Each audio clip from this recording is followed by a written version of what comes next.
Hello. അപ്പോളേ Janis സ്പോട്ടിലേക്ക് എല്ലാവർക്കും സ്വാഗതം കേട്ടോ. അപ്പം നമുക്ക് ഒരൊറ്റ പാത്രം ചോറ് കാലിയാക്കാൻ പറ്റിയ ഒരു അടിപൊളി ഐറ്റം പറഞ്ഞു തരട്ടെ. ആരെ വെച്ചിട്ട് നമ്മളെ സ്ഥിര ഐറ്റക്കാരാരാ നമ്മളെ മത്തിട്ടാ. മത്തി ഇല്ലാണ്ട് നമ്മളെ മലയാളികൾക്ക് എന്ത് ചോറ് നയിക്കുന്നുണ്ട്. ഇപ്പം മത്തി ഞങ്ങൾ ഫേവറേറ്റ് ഐറ്റാട്ടാ. അപ്പം നമുക്ക് നല്ല മത്തി കിട്ടിയിരുന്നു. അപ്പം നന്നായിട്ട് നന്നാക്കിയെടുക്കാൻ നമ്മൾ ആ ഒരു ചട്ടി വെച്ചു. അതിലേക്ക് ഒരു 2 ടേബിൾ സ്പൂൺ ഒഴിച്ചു കൊടുത്ത് നമ്മൾ വെളിച്ചെണ്ണ ഒഴിക്കും. പിന്നെ നമ്മൾ സാധാ മീൻകറി വെക്കുന്ന പോലത്തെ ഉലുവ പൊട്ടിച്ചു കൊടുത്ത് അതിലേക്ക് ഇഞ്ചി വെളുത്തുള്ളി ഇട്ടെടുത്തു. പിന്നെ നമ്മൾ അതിലേക്ക് ഒന്ന് വഴണ്ടി വന്നപ്പോൾ നമ്മൾ അതിലേക്ക് കറിവേപ്പിലയും കൂടി ഇട്ട് കൊടുത്തു കേട്ടോ. അതൊന്നും കേട്ടോ ആ കറിവേപ്പിലേക്ക് ഒന്ന് വാടി വരുമ്പോൾ നമ്മൾ ലേശം പച്ചമുളകും കൂടി ഇട്ട് കൊടുത്തിട്ട് എന്താക്കി ഒന്ന് നന്നായിട്ടൊന്ന് വഴറ്റിയെടുക്കാം കേട്ടോ.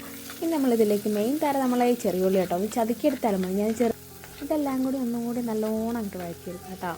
എന്നിട്ട് നമുക്കിതിലേക്ക് എന്നിട്ട് കൊടുക്കാൻ നമ്മുടെ തക്കാളീനെ അങ്ങോട്ട് ഇട്ട് കൊടുക്കാം കേട്ടോ. എന്നിട്ട് തക്കാളി ഞാൻ കുഞ്ഞാന്ന് അരിഞ്ഞ് വെച്ചിട്ടുണ്ട്. അതും കൂടി ഇട്ടെടുത്ത് ഒന്ന് വഴറ്റിയ ശേഷം നമ്മളെ മഞ്ഞൾപ്പൊടിയും പിന്നെ ലേശം മുളക് പൊടിയും പിന്നെ കുരുമുളക് പൊടി ഇട്ടതിൽ മെയിൻ തരം. അപ്പം നല്ല കുരുമുളക് പൊടി ഞാൻ കുറച്ച് കൂടുതൽ ഇട്ട് കൊടുത്തിട്ടുണ്ട്.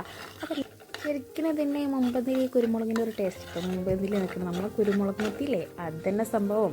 എന്നിട്ട് നമ്മളിതാ ലേശം പുളിയും കൂടി പിഴിഞ്ഞ് വെച്ച് ഒന്ന് നന്നായിട്ടും തിളക്കട്ടെ കേട്ടോ.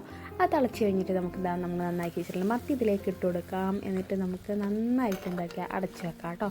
എന്നിട്ട് ആ മത്തി നന്നായിട്ടൊന്ന് ഇങ്ങനെ തിളച്ച് വെള്ളം അങ്ങ് വറ്റി വരണം. അങ്ങനെ വറ്റി നമ്മളിതൊരു കുറുന്നല പരുമാകുമ്പോൾ ഉണ്ടല്ലോ ഇത് മെല്ലെ അങ്ങോട്ട് എടുത്ത് വെക്കുക. എന്നിട്ട് അതിലേക്ക് ലേശം പച്ച വെളിച്ചെണ്ണയും കൂടി ഒഴിച്ച് കൊടുത്താൽ സംഭവം കിഡുവാണ് കേട്ടോ. അപ്പോൾ എന്താക്കാം, നമുക്ക് ഒരൊറ്റ പ്ലേറ്റ് ചോറ് ഇത് മാത്രം കൂട്ടി തന്നെ കഴിക്കാം കേട്ടോ. സംഭവം ഇതിൻ്റെ കൂടെ വേറെ ഒന്നും വേണമെന്നില്ല. കാരണം ആ കുരുമുളകിൻ്റെ ആ എരിവ് മുമ്പിലെത്തുമ്പോൾ സംഭവം നല്ല രസമാട്ടോ കഴിക്കാൻ. ശരിക്കും നല്ല എരിവോട് കൂടി തന്നെ വേണം ഇത് കഴിക്കാൻ കേട്ടോ. അപ്പോൾ എല്ലാവരും ഒന്ന് ട്രൈ ചെയ്ത് നോക്കുക. അപ്പോൾ നമ്മളെ വീഡിയോ ഇഷ്ടപ്പെട്ട എല്ലാവരും ലൈക്ക് ചെയ്യാനും ഷെയർ ചെയ്യാനും മറക്കരുത്. അപ്പോൾ ഇത്രയേ ഉള്ളൂ. അപ്പോൾ ടാറ്റാ.